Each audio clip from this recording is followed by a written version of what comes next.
Okay, today I'm just going to do a little short video around my neighborhood, I think. I'm just testing new microphone location.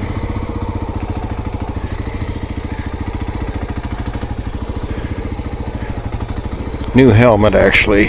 Gone back to my old original helmet that I had before I got that icon.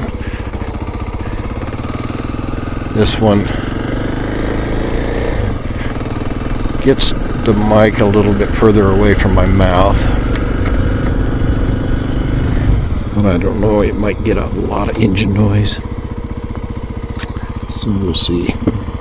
And I need to see how the camera is aimed. Excuse me. I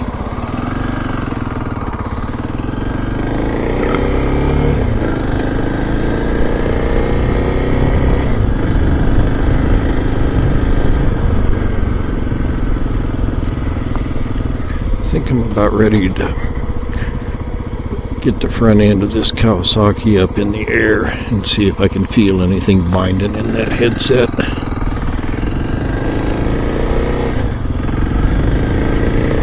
Continues to feel like something's not right. It sticks. Makes slow speed very weird. I'm just trying to handle it. Higher speed, you just kind of use your body almost more than anything else. That's not an issue, but it's this slow stuff. It's just spooky. I don't know, maybe it's just me, front tire, I don't know.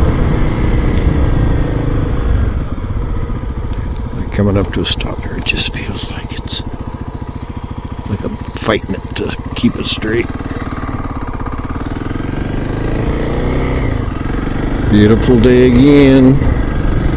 72, 73 degrees, I think. Virtually no wind, which is just so cool, because anybody who watches my videos know the wind can blow here. It usually does, so anytime we get stretch of days where it's not blowing like crazy, then it's just awesome. Today there's just a breeze. Trees aren't moving early, late in the afternoon. Just can't beat it. I just went and gassed this thing up. The fuel light came on, which kind of covers up the odometers and stuff. It's weird how Cowie does it, but anyway, I went and put I think it was 86.7 miles, and I put 1.27 gallons in it. Anyway, it worked out to be 69.7 or something, so 70 miles per. I'm pretty pleased with that.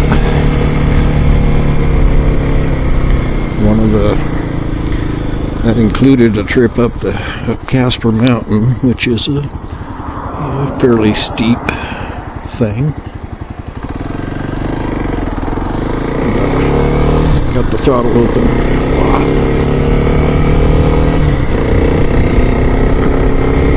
So yeah, I can't complain about the mileage.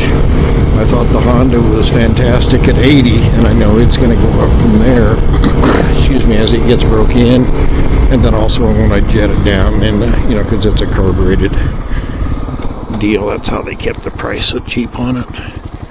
It's low tech.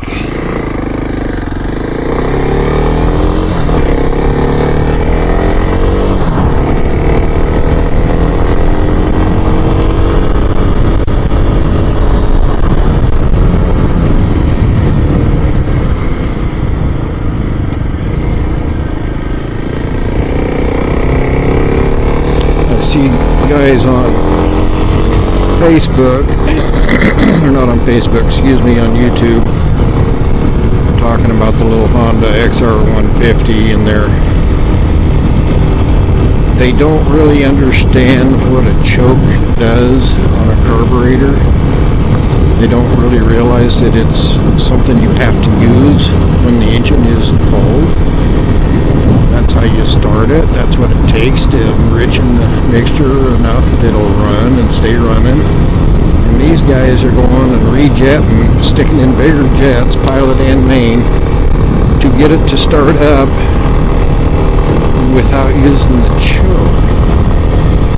And of course, if you do that, then once it's warmed up, you're going to be so rich that it's just going to be, you're just wasting gas, might be washing down your cylinders, and it's just too fat. You don't need to do that. Use the dang choke. That's what it's there for. I mean, I'm old, I know what a carburetor with a choke is, what it's for. And just a lot of guys don't. I saw one guy did a short review on the Honda XR150, and he was cussing it because it started with this bike. It's just so squirrely at low speed on asphalt. He was cussing it because it wouldn't start, and he of course was just hitting the starter and expecting it to start without a choke, I guess, and it was just so silly. He's saying how bad the bike was, how worthless it was. It's a piece of junk, brand new, wouldn't start. Didn't know how to use a choke. On these type carburetors, there's no accelerator pump. An accelerator pump, for those that don't know, is one of the circuits in a normal carburetor, like an automotive type carburetor, that it's kind of like a squirt gun. It squirts fuel directly into the throat of the carburetor.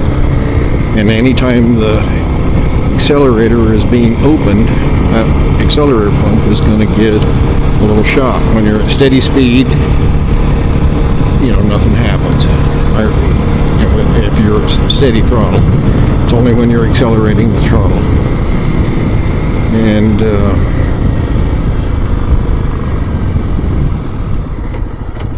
got a guy been sitting here for a while now. Not sure what he's doing. There he goes. He must have been hitting the practice green there. Well, I think I'm just going to head her back home.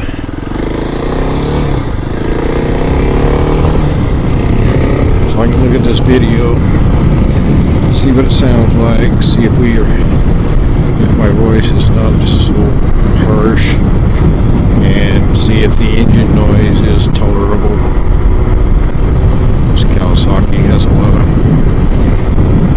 this helmet is a lot quieter than that Icon Airport thing. It's like the reviews say, you can believe it. It's a noisy helmet.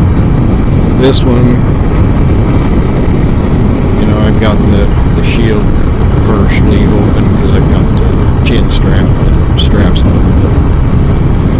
the chin of the helmet, so the visor, this clear guard doesn't close all the way. So gonna get a little bit of wind noise probably coming past that.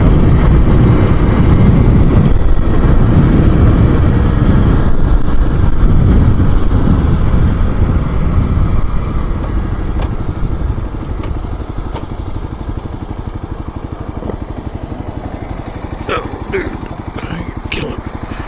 What's this guy doing?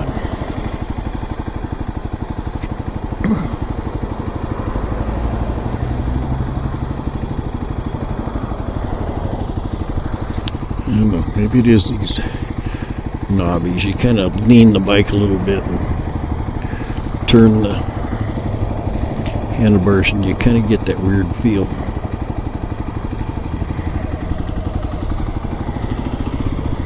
That herky-jerky steering feel.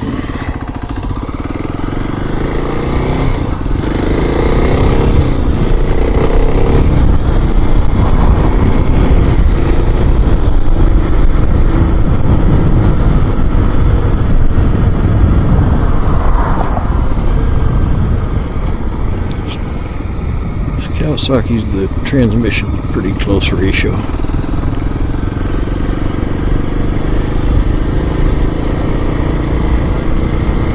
6-speed.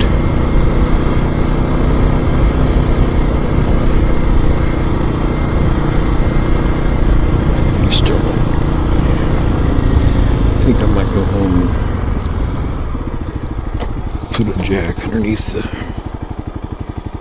skid plate on this thing and see if I can detect any binding.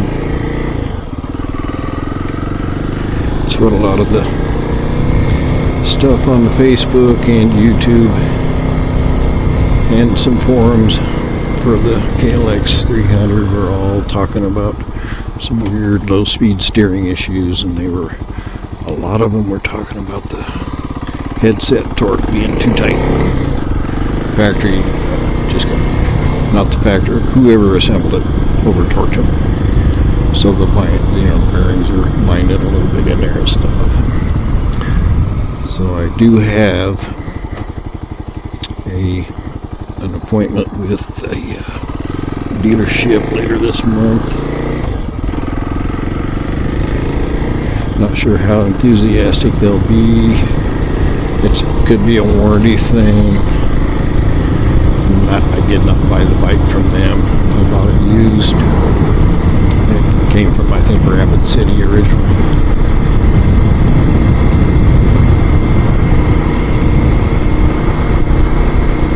And of course, if they don't find anything, then I will be charged for a half-hour diagnostic fee. So we'll see how this works out. If I can determine that it is binded up a little bit, I can probably take the handlebars out of the way and get to the lock nut and back that off just a little bit like they've suggested on YouTube. Or one of the forums rather, I don't think it was YouTube. Off like an 1/8 of an inch or an 1/8 of a turn. I don't remember what he said. I'll probably have to go find that again. But see, when you're coming up to a stop, you're just fighting this thing to feel like you're trying to stay in control. I just adjusted the clutch. I think I got it where I need it. It was engaging just as soon as you let up your grip.